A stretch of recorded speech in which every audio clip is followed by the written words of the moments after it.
first piece of data I want to share is from research that we did late last year, which we did in September of 2010.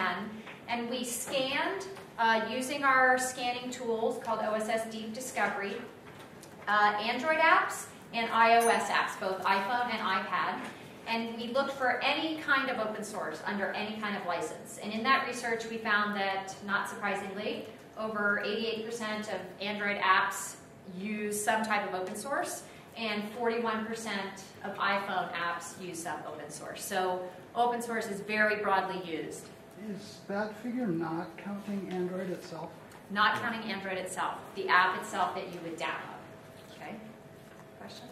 So, I mean, if you look at it, mobile apps, I'd say hard open source, because there's just so many different mobile frameworks, mobile libraries that people want to use when they're developing their app. And so we just have a few examples of things that we found as part of these scans here. So if you're using any of these things or other open source projects, you're going to find open source detected in your app. Now, the licenses that open source is under can vary from things like MIT and BSD licenses, which are very liberal, and we'll talk about those a little bit later, all the way to GPL, LGPL, which are a little bit more strict and have a few more requirements on them. So not all of these will have the same level of obligations associated with them. But despite us hurting open source in our mobile apps in general are not consistently complying with the open source licenses. So that's not a good thing. So I want to talk a little bit about the data from our research that we looked at. So we examined, just finished it up last week, so in February and early March, 635 apps, and we scanned them with OSS Deep Discovery. And this time, instead of just looking for all the open source, we specifically focused on Apache, LGPL, and GPL licensed open sources. So those are three of the common licenses. And out of that, we identified 68 apps that had one or more of those licenses in them. Now, you'll see we did more iOS apps than we did Android. That was because we did, in addition to iPhone, we also did iPad apps. And what we also pulled, we pulled like top paid and free apps across categories. So we picked like 10 different categories, pulled the top paid and free apps for both Android, iPhone, iPad. And then in addition, we went on the Apple store and we looked at anything that they had that was listed as shown in an iPhone ad. So they listed all the ones that you saw in their TV ads. We scanned those.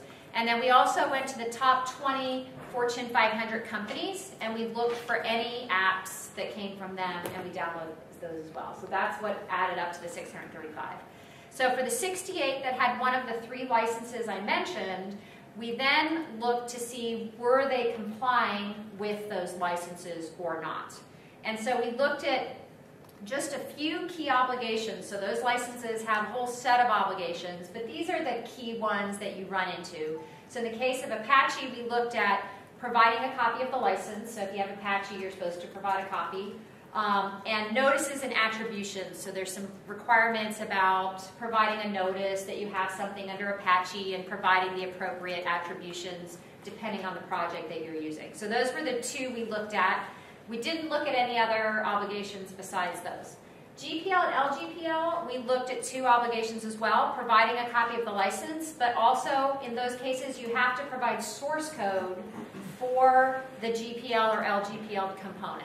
So we looked for that as well. We'll talk about what the results look like. Now, the one thing I'll mention that we didn't examine is the concept of derivative work. Who knows what a derivative work is? A few. Okay. So in GPL licenses and LGPL licenses, sometimes those licenses are called copyleft or viral, meaning that if you combine your code with the GPL or LGPL in certain ways, I want to emphasize in certain ways, you may also have to release some of your code under GPL or LGPL. So that's where like alarm bells usually start going off in developers' heads because they're like, that's my proprietary code, that's my commercial app, I don't want to release that as open source. And so usually they want to avoid creating that situation of a derivative work. There's a lot of complexity and gray area determining a derivative work. We'll talk about that later. We did not examine that in this research because it's too complicated to just try to do as a big mass review. So that is not included here. So out of those results, with those 4 obligations on those 3 licenses, 71% of the apps that we examined did not comply with 1 or more of them. So it was kind of a pretty bad compliance rate. I figured it wouldn't be great. I thought it would be a little bit better than that. But I will tell you that this is a problem we see with customers that we work with just in normal software. Even forget that it's a mobile app. So typically when we do audit services, we do provide scanning tools, but we also do it as a service. When we do audit services, we always ask the developers to send us a list of the open source that they think is in their app. And then that's kind of our starting point. We run our scan, we compare it to the list, and then we see what's unique and different. So when we do that scan, we typically find anywhere from 3 to 10 times as much open source as what they thought was in their app. Inevitably. And in some cases, we find code under GPL license. I would say in many cases we find something under a GPL licenses when one of their goals is to not put any GPL in their app.